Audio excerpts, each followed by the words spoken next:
各位，上一次我哋講到啊，陳濟棠呢就下台啦。廣州嘅賭界啊就有個傳聞，就話霍之庭啊係同陳濟棠一齊搭軍艦去咗香港嘅。其實霍之庭冇咁鈍，佢成日告誡下邊班人，一個人做嘢上得場就預咗要落場，有機會就大展拳腳，機會一個呢就要拉箱走佬噶啦。霍之庭呢一貫遠離政治，親近權貴，佢呢實在受咗太多陳濟棠嘅恩典啦。唇亡齒寒啊，好難分嘅。陳濟棠嗰班西南政務委員會當時開會呢，邀請啲名流新寫反蔣聲明度簽名，霍之庭唔簽唔得。佢唯一希望就係陳濟棠嘅南粵江山呢可以坐足10000年，咁樣佢先有永恆嘅利益噶嘛。嗱，不過就係咁啊，霍之庭就係上咗陳濟棠反蔣嗰隻賊船啦。佢好似一個演員咁，上得場就預咗落場，所以呢條船沉緊嘅時候，霍之庭啊係唔會跟住佢一齊死嘅。陳濟棠呢係7月18號晚走去香港嘅，19號佢嗰隻軍艦就去到香港添馬艦海軍基地。咁香港嘅同鄉會啊、商會啊，仲有各界代表呢，一齊去接應佢哋。呢班人入邊仲有香港嘅記者呢，廣州各大報駐港記者，國民黨嘅中統特務。根據廣州嘅駐港記者發翻嚟嘅消息啊，跟隨陳濟棠去香港嘅人員入邊就冇霍之庭嘅。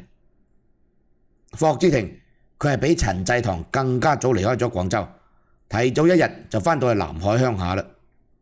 其實佢一早就估到陳濟棠會走去香港嘅啦，因為以往啊喺廣東衰咗嘅軍政大員，全部都係用香港嚟避難嘅。陳濟棠要走之前幾日呢，陳維洲同莫秀英啊，喳喳走喺霍之庭間煙賭公司度對數清賬，而且啊將存喺興記、福永兩個銀號嗰啲紅利呢換晒現銀攞走晒。霍之庭就知道陳濟棠肯定要走咯。17號呢一晚，佢同班師爺喺自己間大煙房嗰度傾偈，佢就好老定咁話：如果陳濟棠要走，冇咩大不了嘅。而家余漢謀揸莊，佢會記住我哋過去幫過佢嘅，你哋都係安心做生意啦。時間呢就差唔多去到天光啦。根據以往嘅習慣，霍之庭會講聲食宵夜，咁大家呢就分頭走。霍之庭呢佢飲完早茶就會瞓噶啦。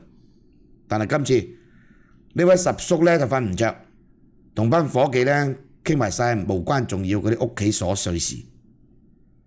嗱，天一光已經係18號啦。咁佢個仔霍寶財啊，當時已經喺省銀行做副行長噶啦，叫啲僕人請阿老爺過嚟。霍之庭啊行出佢間大煙房啦，佢個仔啊企喺花園度等緊個老豆。佢話半個鐘頭之前，黃光銳啊帶領廣東嘅空軍全部向北飛去晒蔣介石嗰邊，睇怕陳濟棠捱唔過今日咯。霍之庭聽完呢就行開咗，但係過咗一陣啫，佢係若無其事咁走返嚟，就話個大孫病咗要去接醫生。佢坐咗一陣又喺度嗌宵夜，咁班伙計呢就準備走啦。霍之庭呢忽然間好似醒起咗啲乜嘢，雙行你過嚟，上個月條煙數唔啱喎。咁啊吳雙行啊留低咗啦，其他師爺就走晒出去。吳雙行呢就提心吊膽喺度等緊老闆呢點樣鬧佢嘅，但係霍之庭就細聲同佢講：你今日跟我走，我安排寶財同你屋企人講。吳雙行呢就拗晒頭，但係又唔敢問啦。霍之庭就叫僕人叫晒啲老婆妾侍過嚟。霍之庭呢有6個老婆嘅，第4個妾侍係比較得寵。霍之庭曾經帶過佢去睇戲，去過香港。瞓覺呢好多時都喺呢個第4個妾侍間房入邊。妻妾呢喺霍家冇乜地位嘅，除咗喺創業嘅初期，霍之庭同埋個老婆鄧延之有商量之外啊，佢發達之後，從來都唔俾啲妻妾插手生意上嘅事。有客人又好，有伙計嚟又好，妻妾一律都唔准在場嘅。霍之庭無論去邊啊，亦都唔會同佢啲妻妾講一聲。但係今次呢，就有啲唔同啦。6個老婆啊，一字排開，企咗喺拜神廳嗰度。霍之庭亦都冇叫吳雙恒迴避。嗱，廣州賭界有個笑話，就話十叔嗰班師爺啊，冇一個係識得晒呢班阿嬸嘅，亦都唔知十叔嗰啲妾侍啊姓乜名乜。呢班得力助手啊，居然係冇份去飲嘅喎。吳雙恒見到啊，當時呢就口默默嘅，連兩班老闆娘請安都唔記得。不過霍之庭呢就指住吳雙恒話：冼良生阿爹係我嘅恩公，佢阿爹過咗身，我要去奔喪，要去幾日㗎。咁吳雙恒聽咗就更加愕然啦。佢幾時做咗冼良生啊？吳雙恒反應都好快，佢即刻知道今次真係好大事啦。個樣呢就扮到好憂傷咁。霍之庭又話咧：我唔返嚟，你哋留喺屋企，邊個都唔准出門，全部同我戴孝。你哋睇住自己國防嘅人喺出邊開工又好，讀書又好，全部都唔准喺出邊過夜，守孝要有守孝嘅規矩。嗱，呢位老爺都未講完啫，啲老婆妾侍啊，個個都喊到鬼殺咁嘈。喊咩啊你哋？即刻去做啦！嗱，講完，佢帶住吳雙恒呢，喳喳林就走咗出去啦。霍寶財呢，坐喺車上邊，佢同吳雙恒講，叫佢帶幾件隨身衣物陪下自己老豆。咁收尾啊，霍之庭同吳雙恒就喺架車度換咗衫，帶住個大墨鏡呢，就走咗啦。佢哋啊匿埋喺南海一啲熟人嘅屋企度。當佢確定陳濟棠真係去咗香港啦，就搭咗隻私家快艇走咗香港，住咗喺港島嘅英華酒店。嗱，點解霍之庭淨係帶吳雙恒避難呢？喺佢嘅師爺入邊，佢最器重嘅係吳駐雲、吳遠興、陳文虎三個。但係呢三個人名氣太大啦，識得人又多，目標啊自然更加大啦。吳雙恒呢，一直都係做賬房嘅，長年都匿埋喺啲賬簿入邊，又唔中意交際，所以霍之庭啊先揾佢做陪同嘅啫。喺香港，吳雙恒仲係用十叔臨時幫佢改個名冼良生。咁啊，霍之庭呢，佢係幾有計嘅，幫自己改個名叫做蔣無恙。大概嘅意思呢，就話而家蔣氏當道，姓蔣呢就可以攞翻個好意頭，一定可以無恙過關咁樣。不過佢最擔心啊，就係佢迫於形勢喺陳濟棠嗰張反蔣聲明度簽咗名，成王就敗寇。嗱，如今陳濟棠就真係做咗流寇，蔣系嘅中統特務呢，一定會肅清陳系嗰班逆黨嘅。霍之庭對於國民黨派系各個軍閥派系之間嘅互相殘殺，記憶猶新，心有餘悸。吳雙恒呢，就每日出門打聽消息。霍之庭啊係喺酒店房度聽到陳濟棠帶住啲錢走佬嘅。吳雙恒呢，就讀報紙俾佢聽，話18號晚陳濟棠呢宣布下台嘅同時啊，前財政廳長歐方蒲帶住啲軍人去省銀行強行提取白銀巨款，大約1000幾萬，用途不詳。霍之庭就喺度鬧嗰個妾侍同神棍，成日喺我面前生窮，喺我呢度刮賣，點知幾千萬啊！霍之庭喺香港呢就足不出戶，佢喺香港嘅羅便臣道呢有間豪宅嘅，專門有人睇住。佢嘅兄記福永銀號喺香港呢都有分行，另外呢仲有好多吳雙恒唔知道嘅物業同埋分公司。但係佢呢就唔敢返香港嘅豪宅嗰度住，亦都冇去香港嗰啲分公司度巡視，更加唔敢用長途電話打返廣州。有一日，吳雙恒喺酒店附近俾福永銀號嘅香港經理認到，佢離遠就嗌吳雙恒個名啦。吳雙恒啊詐諦聽唔到，坐咗上個的士度呢喳喳冧走。當晚啊，霍之庭同吳雙恒啊就過海住咗喺九龍新開嘅彌敦酒店。到咗7月25號，佢哋就去咗上海啦。霍之庭同吳雙恒去到上海之後啊，就住咗去道公館。霍之庭同杜月笙喺廣州開銀行嘅事呢，就因為陳濟棠倒台就徹底衰咗。杜月笙同蔣系嘅要員呢關係就好密切，佢哋仍然可以喺廣州夾份開銀行嘅，但係咁樣就唔係佢哋原先嘅諗法啦。銀行啊係主要靠存貸款嘅差價賺利噶嘛，借款風險大。咁如果有陳濟棠撐腰呢，就冇風險，佢哋合資嘅銀行呢，就可以得到政府項目嘅貸款。政府啊用稅捐做擔保，霍之庭又係當時全省最大嘅納稅戶，只要按期扣除啲煙賭響，就可以如期收翻啲貸款，從而啊仲賺到好可觀嘅貸款利息添。不過杜月笙就話啦，銀行搞唔成，第日先算啦。霍之庭係死死地氣喺度講陳濟棠嗰啲衛兵點樣攞支槍指住嗰啲名流紳士喺張聲明度簽字。咁啊杜月笙啊笑啦，真係有咁嘅事，十叔你都唔使走喺香港匿埋㗎。咁啊霍之庭個面一紅，照實講啦，越講越激動添。杜兄，你又話我霍某平時得到將軍咁多關照，佢就算要我肝腦塗地呢，我都冇所謂。但係我屋企啊，妻妾老嫩幾十人㗎嘛，我自己唔要條命都要同佢哋着想啊。杜兄，你同老頭子同出一門，而且你同南京班官員咁有交情，我想請杜兄幫我喺老頭子面前求個情，叫佢恕我罪好嘛？但杜月笙啊，就真係帶咗霍之庭佢哋去咗南京，佢叫霍之庭喺酒店度等，佢去總統府度呢打下關係。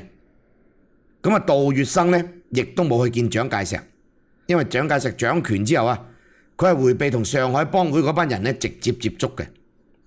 杜月笙冇見蔣介石，係走咗去揾宋子文。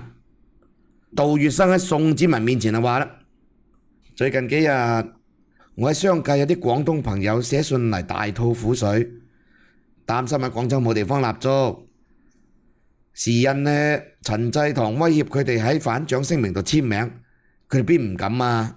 而家當局話要整治呢班陳濟棠叛黨嘅罪，佢哋走晒香港，幾間大學嗰啲教授都差唔多走晒，嗰啲富商啊更加驚，全部都捲資逃港噶啦，搞到其他商人都一齊提款走，廣州差唔多成為文盲同窮人嘅天下，咁以後中央點樣治理廣州啊？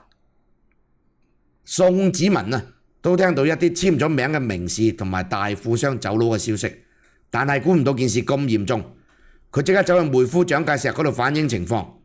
蔣介石當場表態，一律唔追究，而且立即責成廣東方面做好各界名士同埋商人嘅安撫工作。宋子文仲講咗個消息俾杜月笙聽，余漢謀建議叫陳濟棠去歐洲訪問，鍾正先生即係蔣介石就已經同意㗎啦。宋子文又話南京方面只不過係希望陳濟棠讓返廣東嘅地盤出嚟，唔係要攞佢同埋屋企人條命。陳濟棠反蔣其實係一件好事，如果唔係中央政府勢力就入唔到廣東。咁啊，宋子文又問杜月笙係咪受咗人哋所託先嚟嘅？咁杜月笙就話係霍之庭託佢嚟嘅。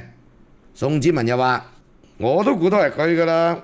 1926年北伐嗰陣，我做過一排財政部長，同佢間賭博公司嘅陳文虎有工作來往嘅，而且喺佢公司度借咗4萬銀軍款。不過呢，我冇見過佢本人。呢個人係廣東最大嘅煙賭商，同陳濟棠關係係最密切嘅。將佢留返喺廣州，都應該可以穩定下民心嘅。但係煙賭呢，應該冇得做㗎啦。佢係精明人，做咩生意都揾到錢嘅。宋子文就同杜月笙一齊去咗霍之庭間酒店。霍之庭見到呢個國舅親自為佢奔波，誠惶誠恐啦。當佢聽到話委員長赦你無罪之後霍之庭即時喊咗出嚟，跪低喺度叩頭。宋子文喺度笑啦，起身起身，我問你一樣嘢，聽講話陳濟棠嘅參謀部差唔多都係道士法師上士無師喎，係咪啊？霍之庭係加鹽加醋啦，講佢喺廣州陳濟棠官邸親眼見到嗰啲陰陽神棍點樣設壇祭天開壇作法咁。宋子文同杜月笙喺隔離聽到哈哈笑。其實陳濟棠迷信但係未去到咁蠢嘅程度嘅。如果唔係，佢冇可能喺廣東稱霸咁耐，而且亦都冇可能留低一啲政績俾我哋而家仲可以享受到。嗱，呢個時間吳雙衡就喺洛邊嘅酒樓開咗一圍豪華嘅晚宴。宋子文啊，佢聽古仔聽得好過癮啦，自然而然就跟住霍之庭一齊去食飯啦。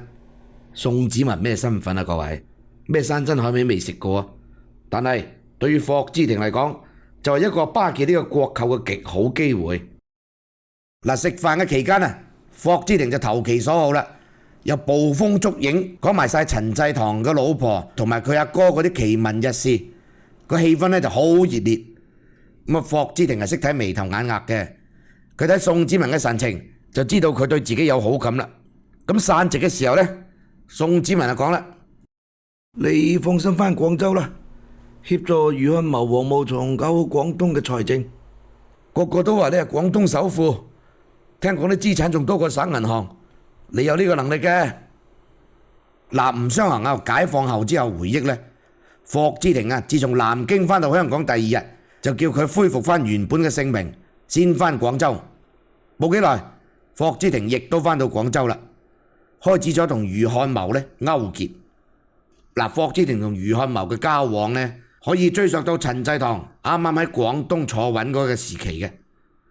霍之庭每個月都要派專人向各軍軍長送軍費1萬蚊噶嘛，到底有冇入到軍長自己嘅袋呢？就冇人知。但係個軍長點都會記得你。余漢謀就出任廣東綏靖主任兼第4路軍總司令，佢係廣東人啦，自然比中央嘅第3路軍陳誠喺廣東咧更加有勢力。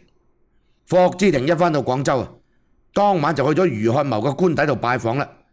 余漢謀就好熱情，話如果唔係委員長嘅電報啊，都唔敢同你班名流來往啊。跟住又拉咗霍之庭去飲夜茶，佢對於以後仲可唔可以開煙道呢，自己都冇底。佢話一係就好似胡漢民嗰陣咁樣象徵性禁下，一唔係除非廣東嘅駐軍由中央財政撥軍餉，先至可以好似陳炯明咁樣嚴厲禁煙道。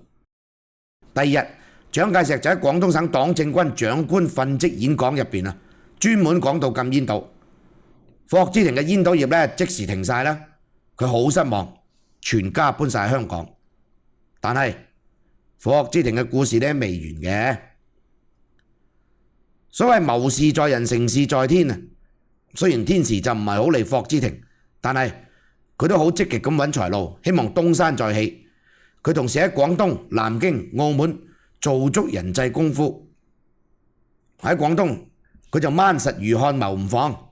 余漢謀得勢，佢個兄弟余傑閒呢就打算籌辦粵西公路幹線，咁樣啊就可以賺到好巨額嘅工程費用啦。省財政資金啊有限。余漢謀呢就請十叔去考慮下投資，霍之庭敷衍住佢先，一口就答應啦。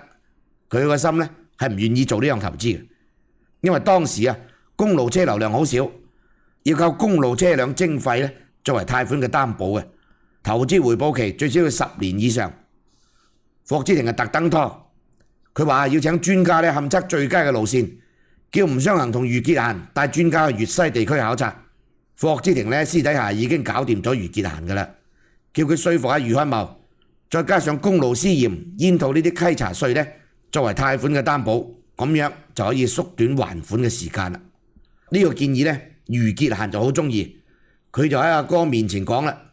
咁於是啊，余漢謀就同省公署嗰啲官員喺度傾，同意咗呢個建議。不過後來啊，日本仔打到嚟廣東，條公路呢就冇起成。嗱，講翻當時啦，廣東禁煙島，禁賭最嚴，禁煙呢就鬆啲，全省禁煙成響牌啊，依然喺霍之庭手上邊。不過賺錢呢就冇以前咁多啦，盈利呢就不停咁減。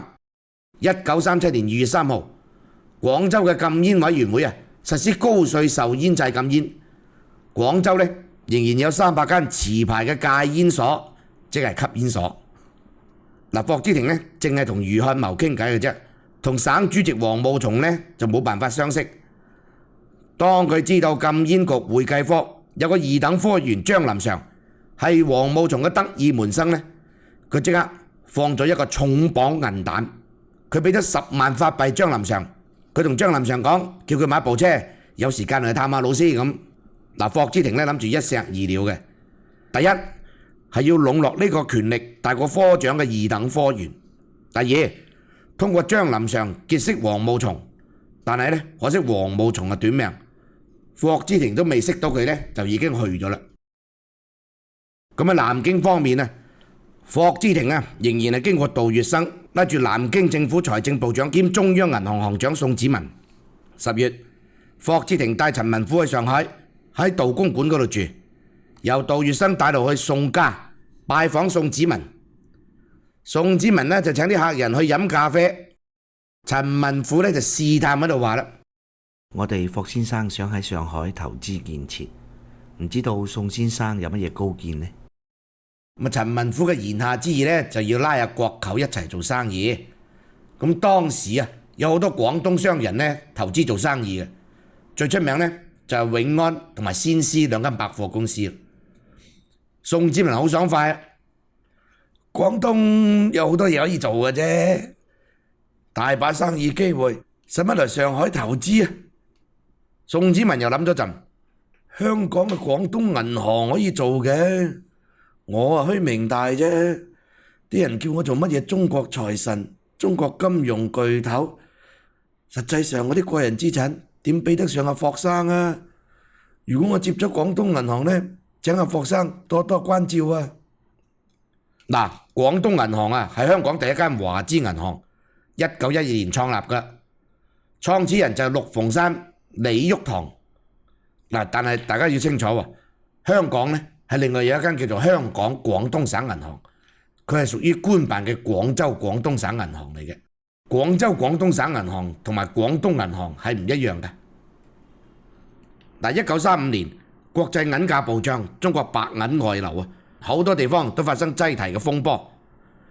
受幾種因素嘅影響，9月4號呢一日，香港廣東銀行總行同埋廣州、上海、台山、武漢、暹羅即係曼谷啊、舊金山6間分行停業，陷入咗空前嘅危機。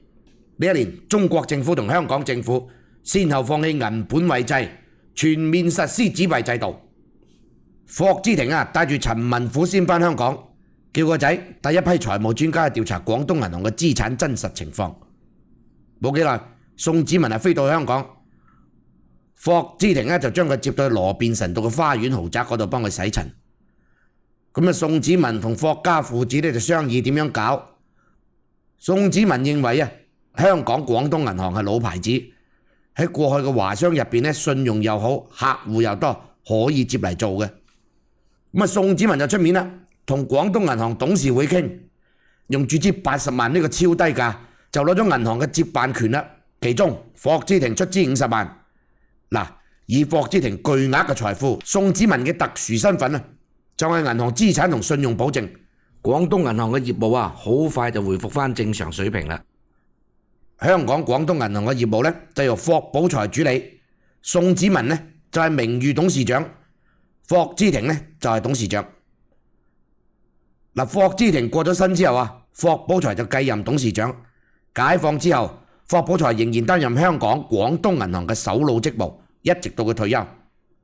霍之庭佢最大嘅注碼呢，都係壓喺賭博嗰度。嗱，我哋之前講到蔣介石發動咗廣東嘅禁賭運動咧，廣東嘅賭業啊有廣泛又深厚嘅基礎。雖然今次禁賭呢就亡命咁上下噶啦，但係聲勢浩大，阻力更大。阻力一係咩呢？廣東嘅軍政官員個個心呢都贊成開賭嘅，只要禁賭高潮一個呢，佢哋就用公事繁忙做理由呢，疏於禁賭噶啦。嗱，第二，賭商啊對禁賭就梗係恨之入骨啦。受禁賭連累嘅其他商人呢，亦都怨聲載道嘅。最典型就係9月19號，廣州市酒樓茶室同業公會主席馮合，佢就寫信俾南京國民政府行政院、廣東省政府同埋禁賭委員會，認為禁止麻雀呢，即係等於唔俾酒樓茶室生存嘅空間，希望政府同領導可以睇出下行業嘅難處。嗱，對於馮合呢封信呢，禁賭委員會進行咗專門嘅討論，寫咗封批文出嚟，對馮合嘅觀點全面批駁。最後仲話，總之本省此次禁絕賭博，毅然犧牲年餉1400萬，亦毫未向民間設法籌抵，此無非顧念人民久溺賭博不惜忍痛一時，恕其永除禍害。該商等因禁賭而稍猝此項之收入，亦應仰體思義，顧全多數人民之福利，共為禁賭。批文呢雖然堅持禁賭嘅立場，但係亦都講明佢哋白白冇咗1400萬賭響肉赤啊！呢啲心態，如果唔係有特別壓力嘅話，日積月累，一定會發展成為開賭嘅驅動力嘅。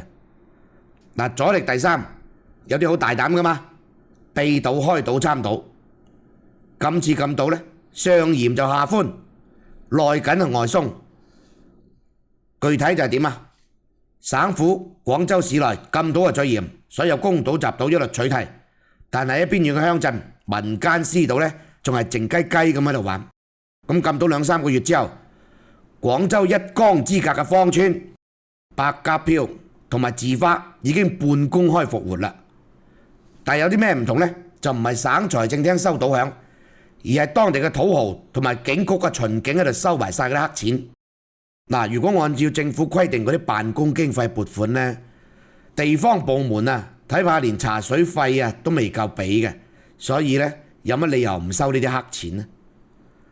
仲有一樣阻力係咩呢？地方當局啊同執法人員呢消極禁賭，民眾亦都唔配合。雖然實施咗舉報賭博有獎嘅制度，規定啊沒收嘅財物呢一半就係獎金，但係好多人認為賺呢啲錢呢就不義之財。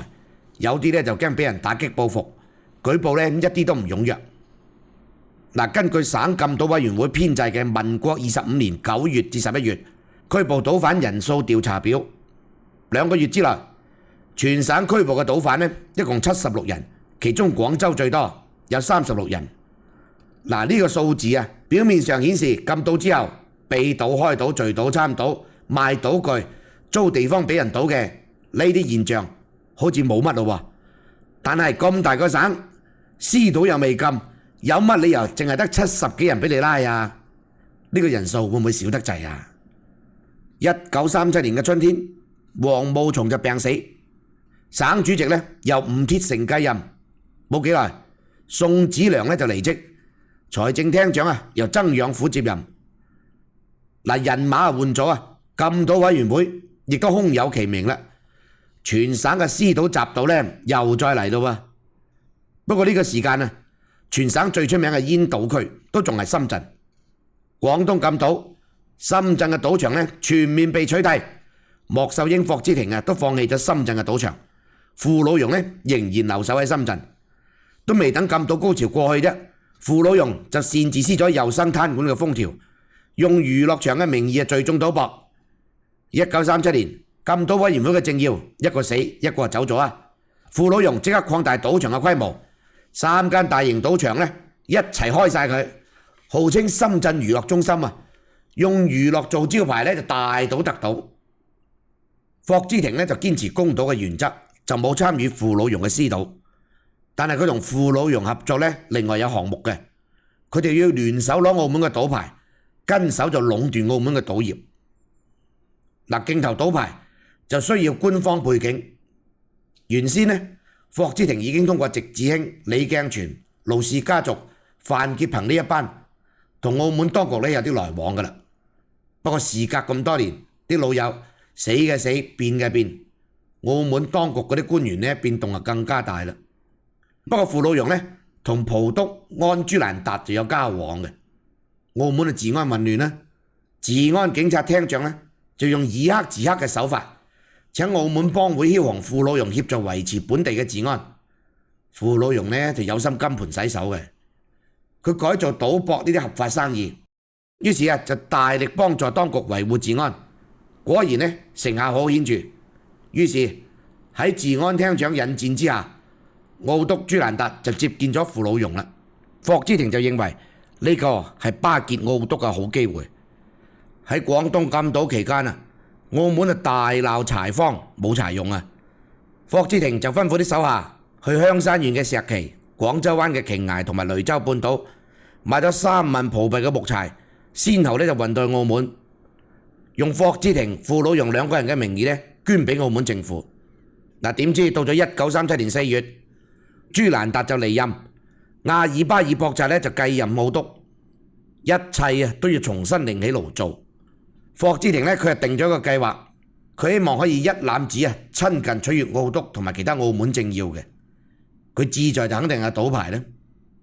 霍之庭估計盧氏家族、范潔鵬、畢呂劍呢班財團呢，亦都會參加競投新賭牌。